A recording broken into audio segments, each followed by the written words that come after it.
నిన్న మొన్నటి దాకా అది కేవలం 2 గ్రామాల సమస్య.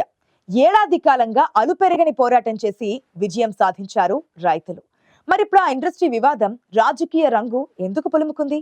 మీ వల్లే ఇంత రచ్చవుతోందని అధికార ప్రతిపక్షాలు ఎందుకు దుమ్మెత్తి పోసుకుంటున్నాయి? లగచర్ల ఇష్యూని హైలైట్ చేసిన కారు పార్టీకి ఆదిలాబాద్ ఇష్యూలో ఊహించని షాక్ తగిలిందా? ఇంతకీ ఏంటో పరిశ్రమ? ఈ ఎపిసోడ్ లో సూత్రధారులెవరు, పాత్రధారులెవరు, దీని వెనుకలో ఒకటేంటో ఒకసారి చూసేద్దామా?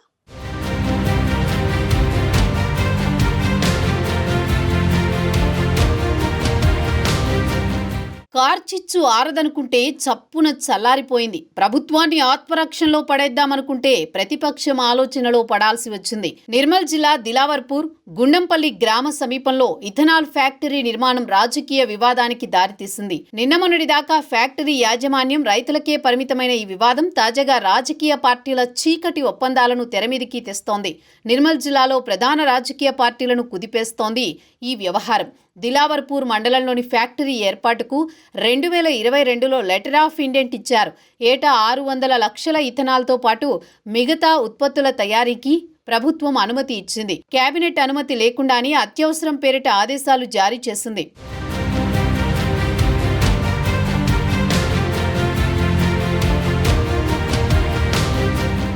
2023 ఫిబ్రవరి 24న ఫ్యూయల్ ఇథనాల్ తయారీకి కేంద్రం అనుమతి ఇచ్చింది. జూన్లో నీటి కేటాయింపులు జరిగాయి. డిసెంబర్లో ఎన్నికలకు ముందే అప్పటి బీఆర్ఎస్ ప్రభుత్వం అనుమతులు ఇచ్చింది. అయితే అనుమతులు పొందిన పీఎంకే కంపెనీ కేంద్రాన్ని కూడా తప్పుదోవ పట్టించింది. కేంద్రం ఫ్యూయల్ ఇథనాల్కి పర్మిషన్ ఇస్తే extra neutral alcohol, industrial spirit, absolute alcohol తయారీకి మంత్రివర్గం అనుమతి ఇచ్చింది. పీఎంకే డిస్టిలరీస్ కంపెనీ పనులు ప్రారంభించడంతో రైతులు తిరగబడ్డారు. ఫ్యాక్టరీ ప్రహరీ గోడని కూలగొట్టి వాహనానికి నిప్పు పెట్టారు. దీంతో కొన్నాళ్లు పనులు ఆపేశారు. కంపెనీ మళ్లీ పనులు మొదలు పెట్టడంతో 2 గ్రామాల ప్రజలు వివిధ రూపాల్లో నిరసనలు తెలియజేశారు. అధికారుల నుంచి ఎలాంటి స్పందన రాకపోవడంతో స్థానిక నేతలు కూడా పట్టించుకోకపోవడంతో రోడ్డెక్కారు.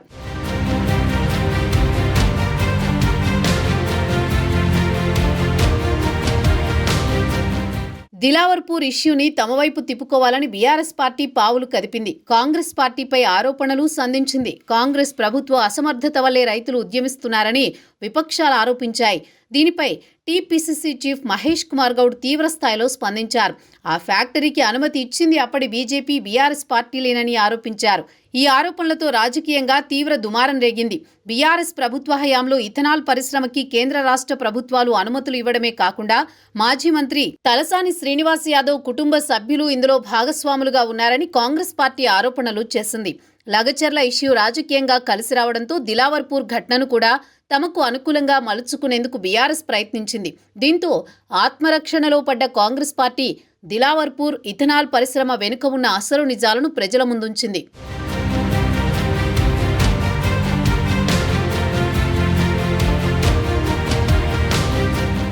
కాంగ్రెస్ ని ప్రజాక్షేత్రంలో దోషిగా నిలబెట్టాలనుకున్న బీఆర్ఎస్ ఈ పరిణామాలతో వెనక్కి తగ్గాల్సి వచ్చింది. మరోవైపు అది తమకు సంబంధం లేని విషయమని, తన కుటుంబానికి వాటా ఉందని నిరూపిస్తే దేనికైనా సిద్ధమని తలసాని కూడా కౌంటర్ అటాక్ చేశారు. దీంతో తెలంగాణ రాష్ట్ర రాజకీయాల్లో దిలావర్పూర్ హాట్ టాపిక్ గా మారింది. మరోవైపు కాంగ్రెస్ ప్రభుత్వం స్థానిక రైతుల నుంచి వస్తున్న వ్యతిరేకతతో వెనక్కి తగ్గి పరిశ్రమ పనులను నిలిపివేయాలని ఆదేశాలివ్వడంతో ఒక్కసారిగా కంగుతిన్నారు బీఆర్ఎస్, బీజేపీ నేతలు.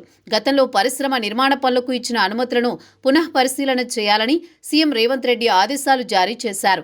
ఏడాది కాలంగా తమ పల్లెలను చిత్తు చేయాలని చూసిన ఇథనాల్ పరిశ్రమకు అడ్డుకట్ట పడడంతో రైతులు హర్షం వ్యక్తం చేశారు. సీఎం రేవంత్ రెడ్డి చిత్రపటానికి దిలావర్పూర్ గుండంపల్లి ప్రజలు పాలాభిషేకం చేశారు.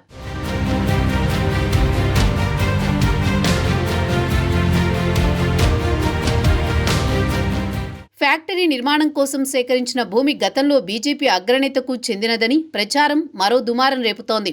అప్పట్లో బీఆర్ఎస్ అగ్రనేతగా కొనసాగి తాజాగా కాంగ్రెస్ పార్టీలో చేరిన నేత ఫ్యాక్టరీకి అనుమతుల్లో కీలకంగా ఉన్నారన్న ఆరోపణలు వినిపిస్తున్నాయి.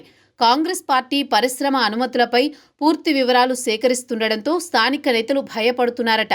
ఆ పార్టీ ఈ పార్టీ అని తేడా లేకుండా ప్రధాన పార్టీల నేతలు ఇందులో కీలకంగా ఉన్నారని జిల్లాలో చర్చ జరుగుతోంది.